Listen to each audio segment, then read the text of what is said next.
Herbs in Action. Reflections and stories from the Phipps Conservatory and Botanical Gardens Botany in Action Fellows discussing herbs from around the world.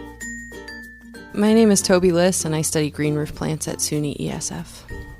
I chose creeping juniper, which is Juniperus horizontalis is the Latin name. I'm really partial to plants that are aromatic in any way, that smell nice. So juniper is definitely one that has a nice smell. So you don't find it in Pennsylvania. It's actually sort of New York and north into Canada, but it's pretty widespread across Canada and the northern United States. And it sort of tends to be in like pretty sunny or rocky locations.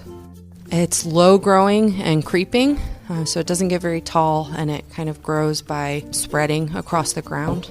They call it creeping because it grows in these long trailing strands that kind of reach out in every direction, and each of those strands can kind of root in at new locations. So if you know what like a ground cover is in landscaping, they use it as a ground cover a lot of the time.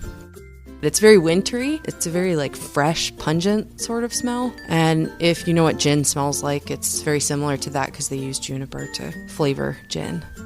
I don't know that this is an official use, but it's sort of a good breath freshener or like underarm freshener if you're out like in the backcountry and that's the only thing available. It's a very strong smell, so it covers other smells.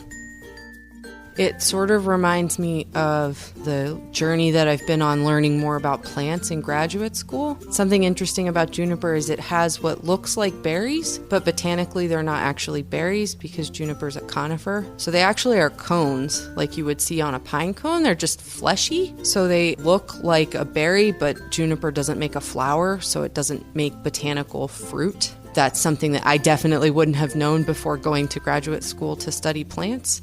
So it kind of reminds me of like, yeah, I really have learned a lot about how plants work. Herbs in Action is a collaboration between Phipps Conservatory and Botanical Gardens and the Saturday Light Brigade, and is made possible by the Mary Jane Berger Memorial Foundation, dedicated to educating the community about the many benefits and uses of herbs. To hear this feature again, or to learn more about herbs from around the world, visit mjbergerfoundation.org.